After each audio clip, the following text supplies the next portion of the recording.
भक्तों राम राम, राधे श्याम। भक्ति भाव विद रेणु रस्तोगी चैनल में मैं आपका स्वागत करती हूँ। तो जिनका आज जन्मदिन है उन सभी को हार्दिक शुभकामनाएं, और जिनकी मैरिज एनिवर्सरी है उन सभी की भी हार्दिक शुभकामनाएं। तो आशा करती हूँ कि आप सब कुशल मंगल होंगे। तो सभी सनातनियों को 500 वर्ष के बाद दिवाली मनाने का मौका मिल रहा है कि अयोध्या में राम मंदिर में राम जी की प्रतिष्ठा होने वाली है। तो आज की वीडियो रहने वाली है कि हम उस दिन अपने रामलला की, तो राम दरबार में रामलला की कैसे पूजा करें। तो घर में जो लोग रहेंगे तो उनके लिए कैसे उन्हें पूजा करनी है। तो इस दिन की आप सभी को हार्दिक शुभकामनाएं। तो वीडियो शुरू करते हैं। तो सबसे पहले एक लाल चौकी पर एक कपड़ा बिछा लीजिए और अपने राम दरबार को वहाँ पर पधार दीजिए। उसके बाद हमने पीले अक्षत लेकर उनको आसन देना है। तो 22 जनवरी के दिन जब हम राम दरबार को यहाँ पर पधार लेंगे तो उसके बाद हमें जल से छींटा देना, पुष्प पवित्रीकरण करना है, और उसके बाद हम पीले चावल से इनको आसन दे। तो भक्तों ये हैं पीले चावल, जिसका मैं यहाँ पर आसन दे दूँगी इस तरीके से। तो ये एक लाइन में लगाकर ये मैंने आसन दे दिया है। तो मैंने अपने राम दरबार को ये चुंदरी उड़ा दी है। तो हमने इनको वस्त्र रूपी ये चुंदरी उड़ा देनी है। उसके बाद हमने यहाँ पर कलश की स्थापना करनी है। तो भक्तों आपको भी अब बात कर लेते हैं 22 जनवरी को क्या क्या आया हुआ है। तो आपके यहाँ भी अक्षत पहुँच चुके होंगे जन्म भूमि के, राम मंदिर के। तो अक्षत पहुँच चुके होंगे। तो इस तरीके से आपको मिल चुका होगा। तो ये है राम जन्मभूमि अयोध्या के दर्शन है ये, और ये है मंदिर का विवरण। तो ये मंदिर का विवरण है और ये है राम जन्मभूमि अयोध्या के। तो यहाँ से आपको इनके चावल मिल चुके होंगे। तो आपको जो अक्षत मिले हैं तो वो पीले रंग के अक्षत हैं। तो मुझे तो ये पोटली मिली है। तो इस पोटली को क्या करना है, जब भी आप वीडियो देखें तो उसके बाद ये पोटली अपने कलश में डाल दें। और इसको कब निकालना है, इस पोटली को निकालेंगे 22 जनवरी को, और 22 जनवरी को पोटली निकालकर हम कर लेंगे कलश की स्थापना। तो हमने जहाँ राम दरबार लगाया है उसी के बराबर में सी राम जी के सीधे हाथ पर करेंगे हम कलश की स्थापना। तो अभी तो मैं कलश में ये चावल डालकर रखूँगी।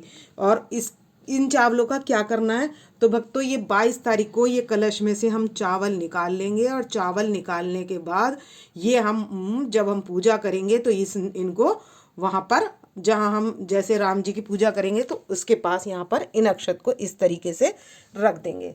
और उसमें कर लेंगे, जो हमने कलश रखा है उसमें कर लेंगे घट की स्थापना।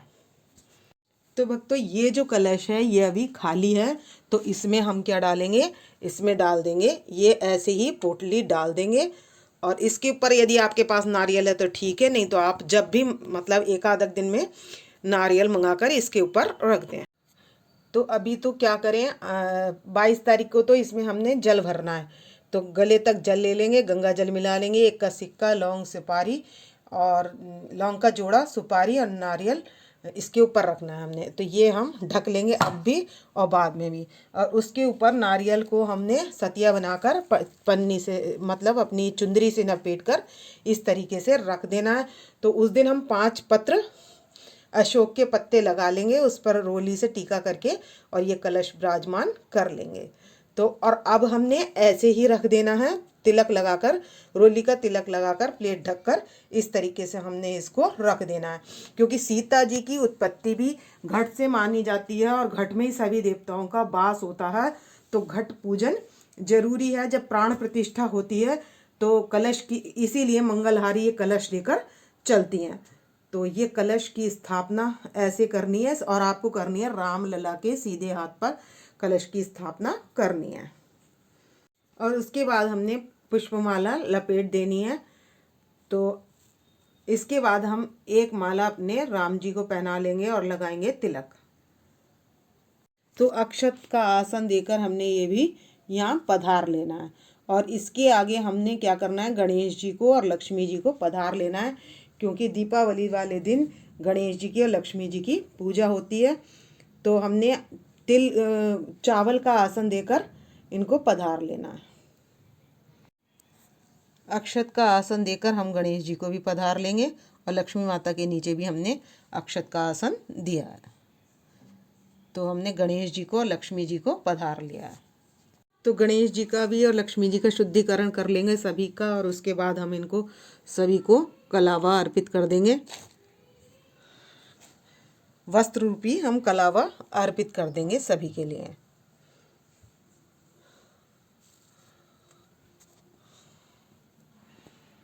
और एक फूलों की माला हम राम जी के और सीता माता के गले में डाल देंगे। तो भक्तों, जो आपको अक्षत मिले हैं, ये पूजा करने के बाद आपको अपनी तिजोरी में रख लेने हैं, या जिस बच्चे का जन्मदिन हो तो उसको भी छुआ देने हैं, और या अपने अन्य क्षेत्र में भी ये रख सकते हैं। तो ये जो कलश है ये कभी खाली नहीं रखना है। आपको एक अक्षत जो राम जन्मभूमि का इस कलश में रखना है जरूरी, क्योंकि जब आप जल पलट लेंगे इसमें से, तो जो जल होगा वो अपने घर में सारे में छींटा देकर और उस जल को पेड़ पौधों में डाल देंगे। और उसके बाद क्या करेंगे, जब ये खाली हो जाएगा कलश, तो इसमें एक चावल जो राम जन्मभूमि का जो भी है, ज़्यादा हो तो 4, जो भी हो, तो आप इस कलश को खाली ना रखें, इसमें कलश में अक्षत डालकर रखें। और इसके बाद हम सभी के लगा देंगे तिलक, गणेश जी के, लक्ष्मी माता के, और अपनी सीता माता के, और रामचंद्र जी के, हनुमान जी के, और जितने भी यहाँ पर हैं तो इन सभी के हम तिलक लगा देंगे। तो लक्ष्मी जी के लिए हम लगाते हैं वाइट और गुलाब के पुष्प। तो मैंने ये इनके आगे कुछ पुष्प लगा लिए और माला इनको धारण करा दी है। और ये हमने गणेश जी, लक्ष्मी जी को पधार लिया है, सभी को पधार लिया। और अब हम देंगे एक अखंड दीप। तो हमने अखंड दीप जलाना है 22 तारीख को। तो हम 21 तारीख को जलाएंगे अखंड दीप, क्योंकि एकादशी है और दूसरे दिन है द्वादशी। तो द्वादशी वाले दिन ही क्या हो रहा है, राम जी की प्राण प्रतिष्ठा पूरी होगी और विराजमान होंगे 22 तारीख को। तो हम 22 तारीख तक, तो वो एकादशी वाला दिया जो हम एकादशी के दिन अखंड ज्योत का जलाएंगे, तो ये मैं अखंड ज्योत का दिया जलाने वाली हूँ। अगर आप एकादशी को अखंड दिया जला रहे हैं तो आप पुष्प डालकर भी इसको, यहाँ पर पुष्प का आसन भी दे सकते हैं। और अगर 22 तारीख को कर रहे हैं तो चावल का आसन देकर अब दीपक विराजमान कर देंगे। तो ये मैंने पुष्प का आसन दे दिया और यहाँ पर कर लिया दीप विराजमान। तो भक्तों, हम भोग का सामान रख लेंगे, लड्डू रख लेंगे और बर्फ़ी रख लेंगे राम जी के लिए, क्योंकि राम जी का भोग है बर्फ़ी और हनुमान जी का भोग है लड्डू। तो इनके लिए तो मैंने यहाँ पर कुछ मीठा रख लिया है, और आप कुछ फल वगैरह इस तरीके से रख लें। और हमें अपने गणेश जी के आगे घी का दिया जलाना है सीधे हाथ पर। तो मैंने ये आरती की थाली तैयार कर लिया और ये देसी घी का दिया है। तो आप बड़ा दिया ले सकते हैं और उसको पूरी रात के लिए गणेश जी के पास रखना है। और बाकी दिए हम कितने भी जला सकते हैं, तो वो हमें घर के बाहर रखने हैं। तो एक दिया जो गणेश जी के पास रखना है वो रखना है देसी घी का, और 9 दिए अपने मंदिर में रखने हैं, क्योंकि राम जी का जन्म भी नौमी में हुआ है और द्वादशी में इनका वामन अवतार। तो ये हमारे विष्णु भगवान का रूप है, मर्यादा पुरुषोत्तम राम। तो इन 9 से बड़ी कोई गिनती नहीं होती, इसलिए 9 तो आप अपने मंदिर में रखें दिए, और बाकी इस तरीके से प्रज्वलित कर लें। तो आरती हमने करनी है राम जी की।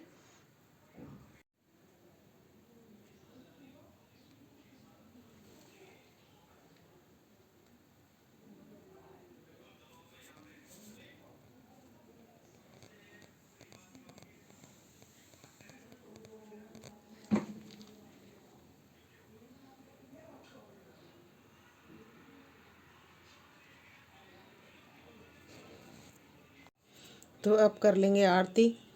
तो हम सबसे पहले बजाएंगे घंटी और उसके बाद कर लेंगे आरती। श्री रामचंद्र कृपालु अजमन हरणे भवदारुणम पदे कंजे लोचन कंजे मुख पदे कंजा हरिणम कं।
तो भक्तों ये तो हमने आरती कर ली है और जल लेकर जोत से ठंडा कर लेंगे।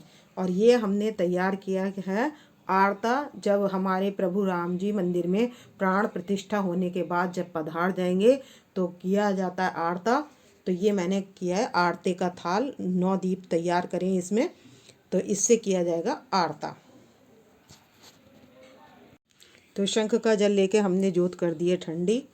और यहाँ पर जो भी भोग पदार्थ होगा तो भक्तों उस दिन लगाएं, पत्तल में भोग लगाएं अपने राम जी को। तो राम जी में दाल चावल पूरी कचौड़ी और लड्डू और बर्फ़ी जो भी आप भोग लगाना चाहें वो लगा सकते हैं। तो इसके बाद भी यदि आपको किसी चीज़ में डाउट हो और कुछ समझ में नहीं आ रहा हो तो आप कमेंट्स करके पूछ सकते हैं। और इसी तरीके से दिवाली मनानी है, घर घर दीप जलाने हैं। तो घी का दीपक जो है अपने गणेश जी और लक्ष्मी जी के पास जलाना है। बाकी आप तिल के तेल का या सरसों के तेल का भी दीप जला सकते हैं। तो ये जोत में भी घी का जलाना है और जो सौरती के लिए जो हम गणेश जी के पास रखते हैं वो भी हमें देसी घी का दीपक जलाना है। तो ये आरती का दीपक है और वहाँ हमने गणेश जी के पास दीपक जलाना है। और तिल का तेल हो या सरसों का तेल, आप कोई से भी तेल से दीपक जला सकते हैं।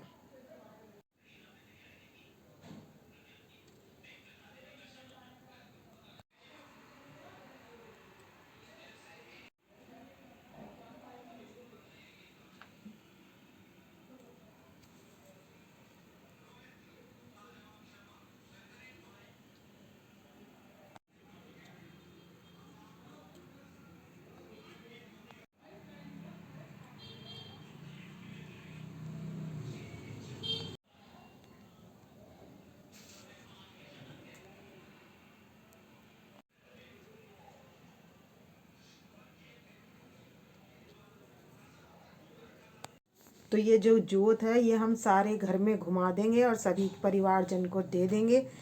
और इसके बाद हम जो है, अगर आपके यहाँ झंडा आए तो वो अपने बाहर बालकोनी में जहाँ भी आपको जगह कोने में एक साइड में श्री राम जी का झंडा लगा सकते हैं। तो भक्तों 22 जनवरी को सरल विधि से घर में दिवाली कैसे मनाएं, तो आप इस तरीके से मना सकते हैं अपने राम जी के साथ। घंटी लगाकर भोग लगा देंगे। और ये जो भी भोग हम बनाएंगे, पूरी कचौड़ी वगैरह जो कुछ भी बनाएंगे वो हम अपने राम लला को भोग लगा देंगे। और उस भोग में तुलसी पत्र अवश्य डालना है। तो आप कमेंट्स करके जो भी कुछ समझ नहीं आ रहा हो तो आप कमेंट्स करके पूछ सकते हैं। तो इस वीडियो का करूँगी मैं यहीं पर एंड। यदि आपको मेरी वीडियो पसंद आए तो प्लीज़ लाइक करें, सब्सक्राइब करें और शेयर करना ना भूलें। और कमेंट्स करके में आप अपनी जय श्री राम के साथ आप हाजिरी लगा सकते हैं। तो भक्तों मिलते हैं नेक्स्ट वीडियो में। राम राम, राधे श्याम।